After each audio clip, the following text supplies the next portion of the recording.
Hi, in this little video, I'm going to show you how to use Moodle, which is the online learning platform where loads of information and readings for your studies and so on will be posted. So you access it through moodle.bristoltheological.ac.uk and you'll come to this login screen.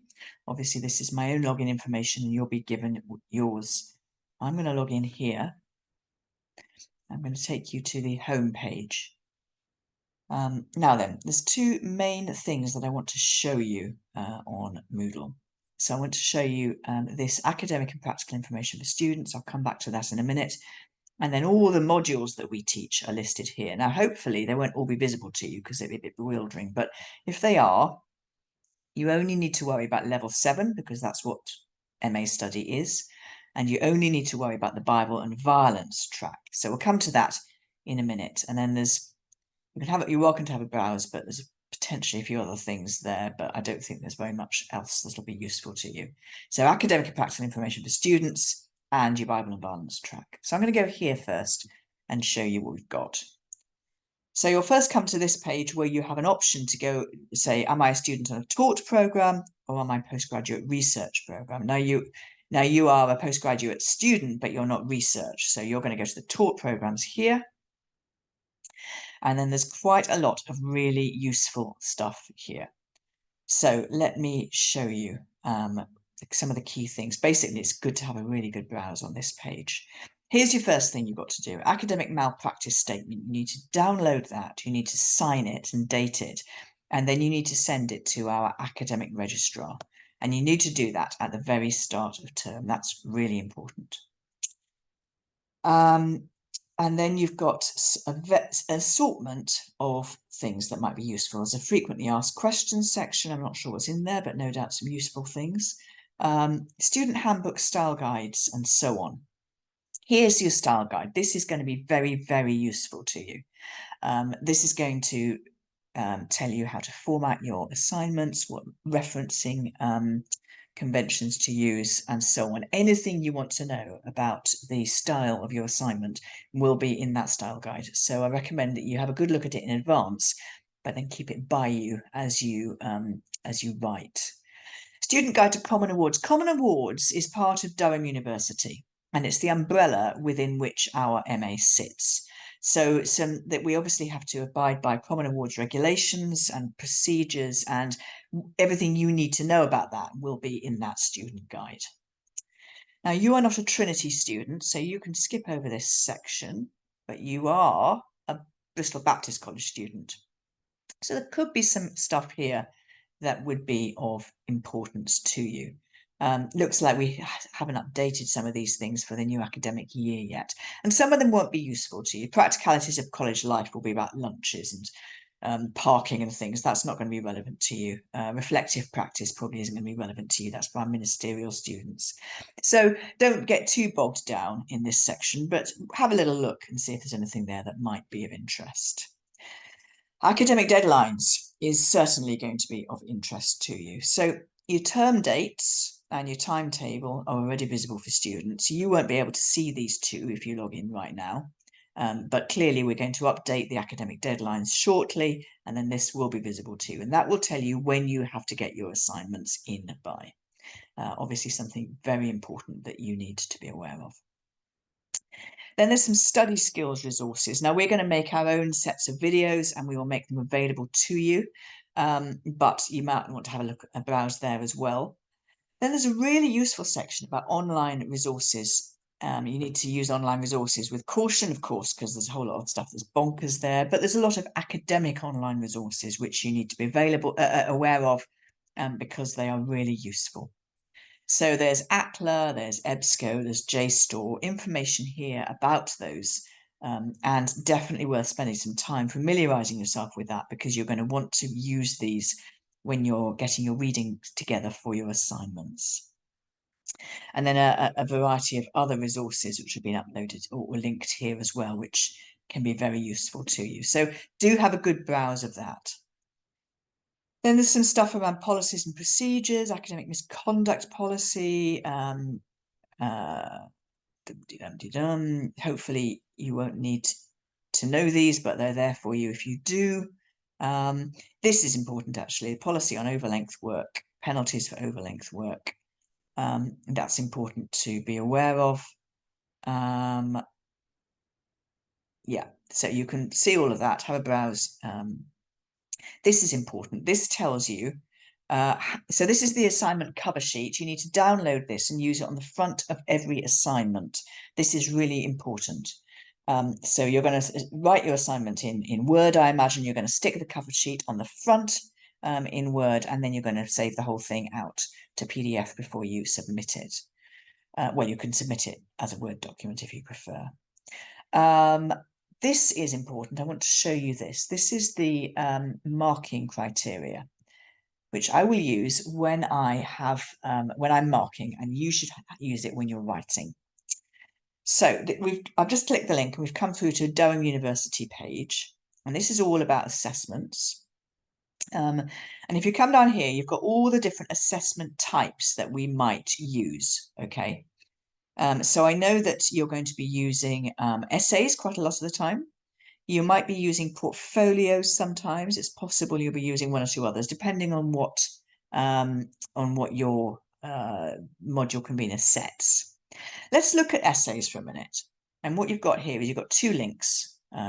One is the guidelines. So that's really for me, as you know, how I should set a good essay. You can have a look at it for curiosity, but this is the one you need, the criteria. And if I click on this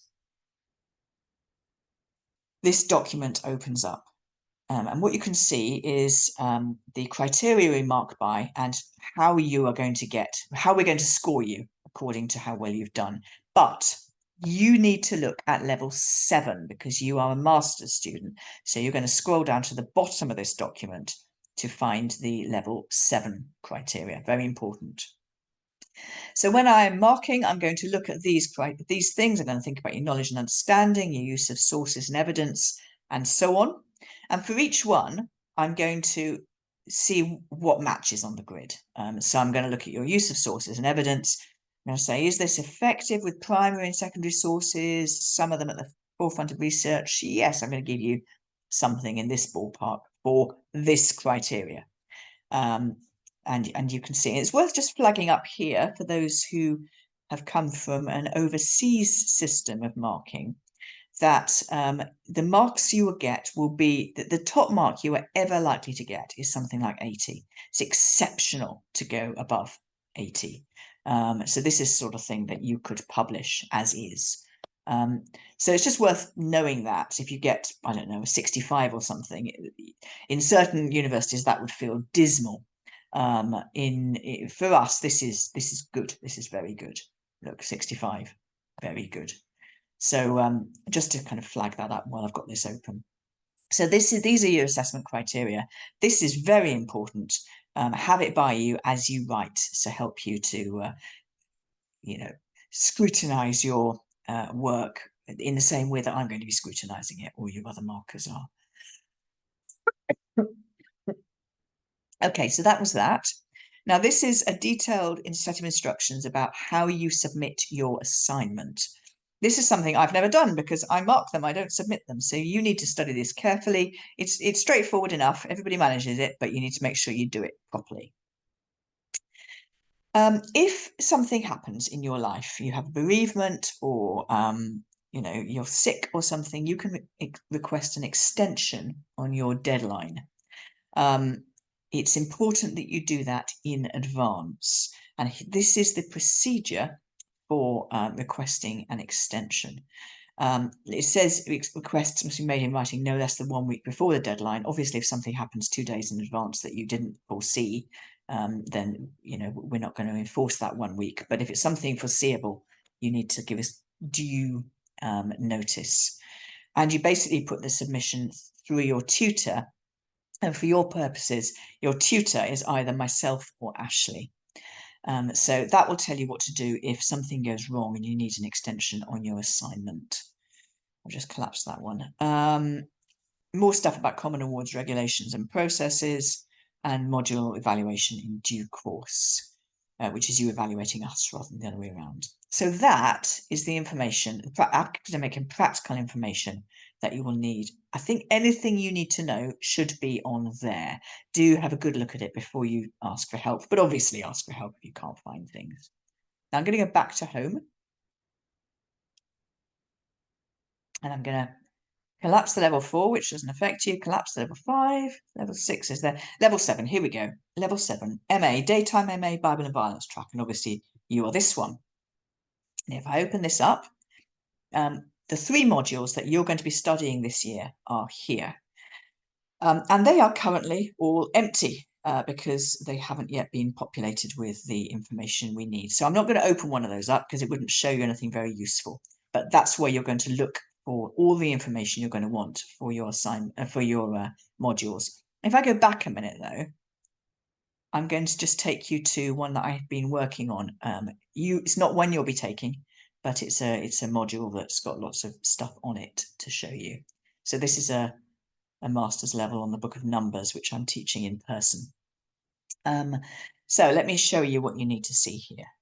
First of all, here's my email address, but here's going to be the contact information for your module convener. Okay.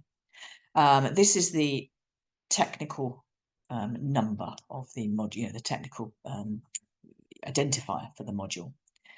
And in this first section, there's going to be lots of information lots of preliminary information about the module. So what have we got here? Module descriptor, this is a generic thing for the university. So it's going to have it saying things like advanced study of an Old Testament text. It's not going to say looking at the Book of Numbers. So you can have a look at that, but it's not terrifically useful for you. I've got some supplementary reading here for people who, for when you're ready to do your assignments, or if you want to go deeper into something, have a little browse there. I've tried to put some helpful things up. Then I've got a funny photo. And here I've got the introduction to the module, talking in particular about things you need to know in advance, and a bit about how I'm going to be running the module. So that's all preliminary stuff. And then we've got, if you look, if I just collapse these so you can see them better. So what I've got now is a week by week breakdown of what we're going to be covering and the relevant information and materials. So just as with the modules you and I are going to be doing together, this module is set out in 2-hour blocks. So week 1, first hour, we're going to do an introduction to the book and the module. And in the second hour, we're going to start some text work on Numbers 1. And then in week 2, first hour, second hour, and so on. If I take you to week 2 here, what I've listed here is I've listed the instructions for what needs to be done in advance. And I've got some reading here. And if I click on this, I have uploaded a paper which I'm expecting students to have read in advance. Sometimes the instructions will be to go and read something that's on the virtual library rather than something that is directly linked here. But it should be very clear for you. Sorry, just go back again a minute. If I take you to this one, look, I said read the 2 papers. Moodle puts a hyperlink here. It doesn't link to anything. This is just a weird hyperlink that Moodle has inserted. So read the 2 papers attached here. Look at a couple of commentaries. So that is, I'm telling you to look at commentaries. You've got to go and find those for yourself. If you have time, you might want to have a look at this paper, which is in supplementary reading. That's what I showed you at the top of the page. And then here again is the reading that I'm expecting them to read. And there's 2 papers that I have attached. And if you click those, they'll open up for you and you can download them if you wish. So that basically is how the module is put together. One more thing to show you, which is at the very bottom. So all of these, this is all the week's teaching. And then if we go to the very bottom, we've got the assignment. Now, I'm not absolutely clear if this is where you submit your assignment, but those instructions I showed you a minute ago will tell you that. This is certainly where I access the assignment to mark it later on.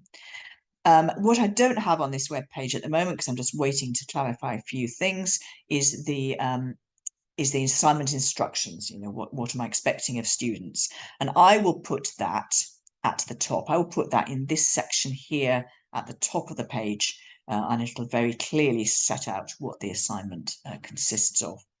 It's possible that other module conveners might put it at the bottom in that assignment section, but it should be easy to find. And of course, you'll be meeting your tutors week by week anyway. The assignment tutors, the module tutors week by week anyway. So that should, you can always ask them where they've put it if you have struggled to find it. But hopefully it'll be clear and easy to use, and everything you want is on here or linked from here, and all your instructions are here. So that's Moodle. I hope you'll find it straightforward. I hope you'll find it useful, and I very much hope that you will enjoy your studies with us.